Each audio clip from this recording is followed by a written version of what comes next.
안녕하세요. 초, 중, 고 자녀교육과 고3 엄마 입시 경험담을 나누고 있는 하쌤엄마TV의 하쌤입니다. 잘 지내고 계신가요? 제가 가지고 있는 지식과 경험을 나누고자 유튜브 채널을 운영하고 있어서 저도 가끔 다른 교육 채널에서 어떤 말씀을 하고 계시는지 들여다보기도 하는데요. 저는 지금 저희 아이들이 초등이 아니라 정말 다행이라는 생각이 들었어요. 왜냐하면 각 분야의 전문가들 말씀을 들으면 빈둥빈둥 놀고 있는 우리 아이 보면 정말 속이 부글부글 끓고 엄청 불안할 것 같아요. 특히 대치동 이야기를 들으면 수학이 엄청 중요하니 얼마만큼 해야 한다더라. 이런 이야기를 들으면 저도 숨이 막히더라고요. 교육 유튜브 영상을 가장 많이 보시는 분들은 아직 아이에 대한 희망과 기대가 있는 초등 부모님이실 텐데요. 중등, 고등 미지 세계에 대한 불안감을 이용한 공포 마케팅에 흔들리지 않으려면 먼저 우리 부모님이 중심이 잘 서 계셔야 해요. 아무리 좋은 내용의 정보라도 공부에 대한 기준은 내가 살고 있는 지역, 우리 아이가 기준이 되어야 해요. 20년이 넘는 현장 경험 있는 초등교사로서 그리고 대딩, 고딩 두 아이를 키우고 있는 엄마로서 제 경험을 말씀드리면 우리 아이들의 학습 역량이라는 것은 우리 부모님들이 학교 다니실 때 공부와 별반 다르지 않아요.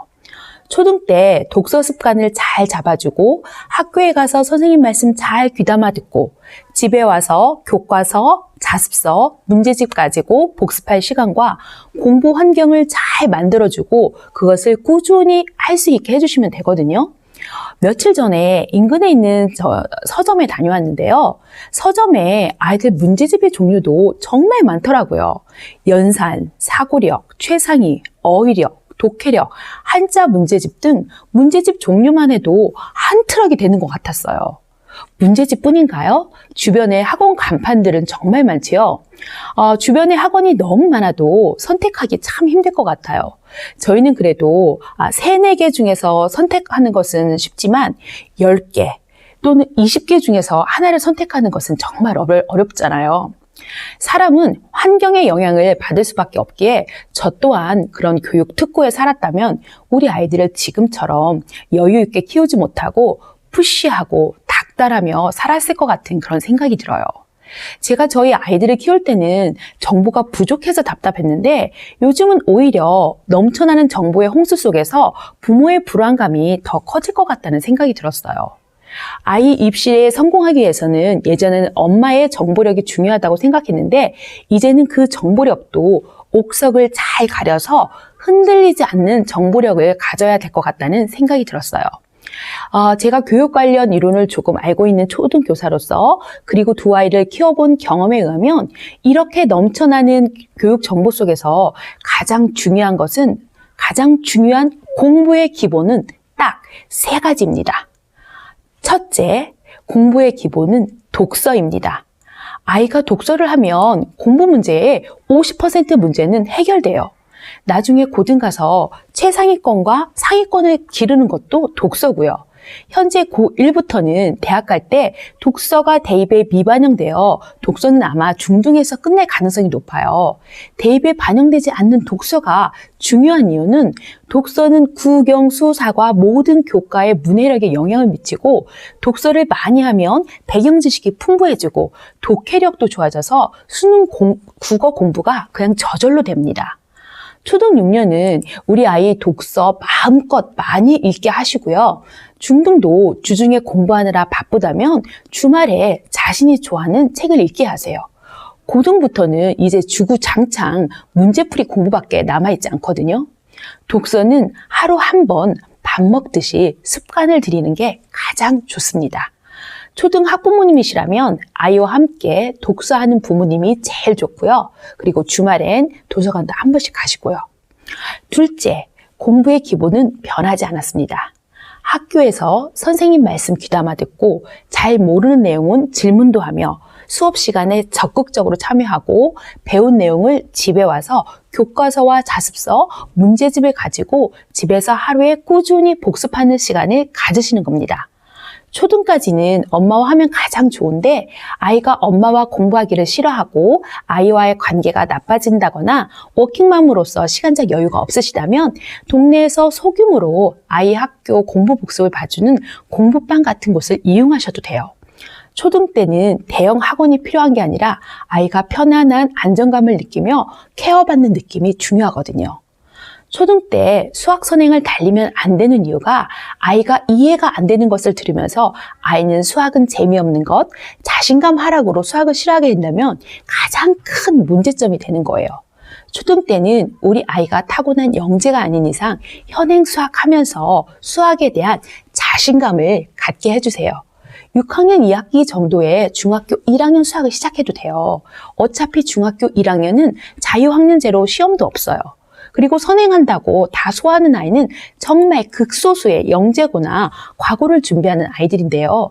가끔씩 학원에서 이런 마케팅을 하기도 해요.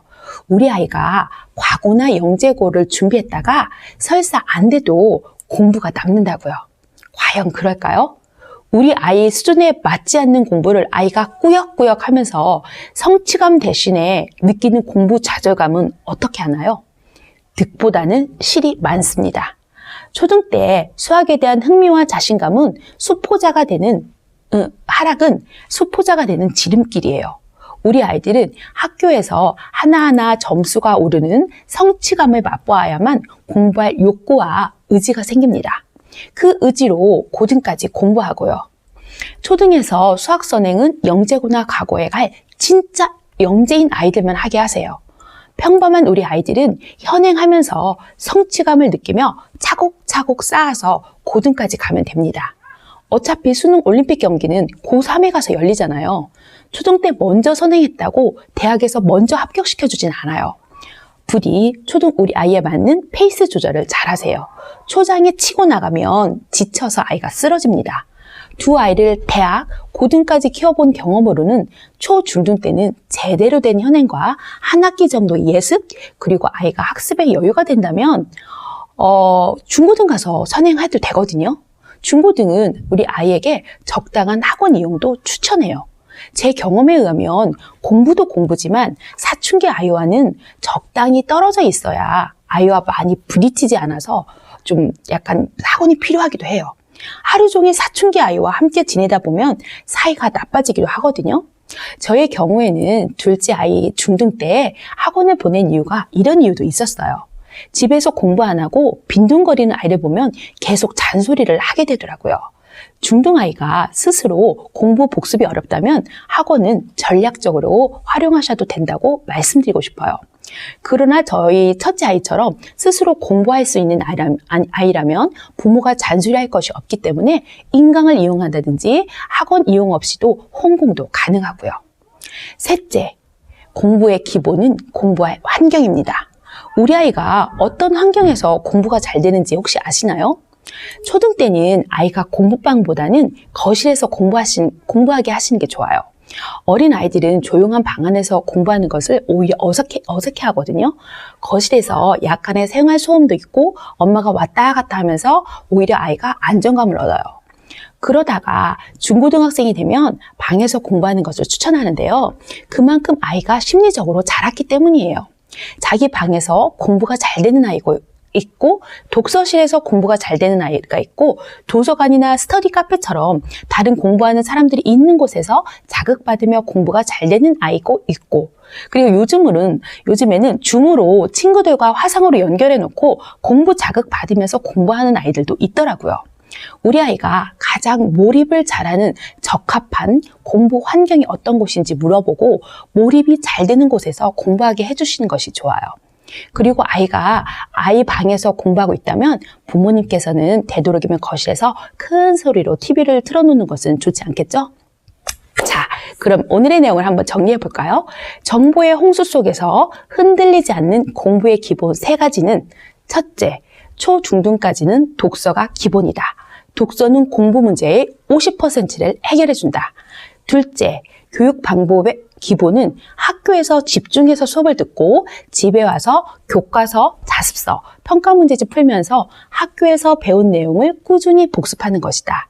이 과정에서 사교육은 우리 집 상황에 맞게 적절히 이용할 수도 있다. 셋째, 우리 아이가 가장 몰입이 잘 되는 공부 환경을 물어보고 아이가 조용히 공부할 수 있도록 공부 환경을 조성해 주자입니다.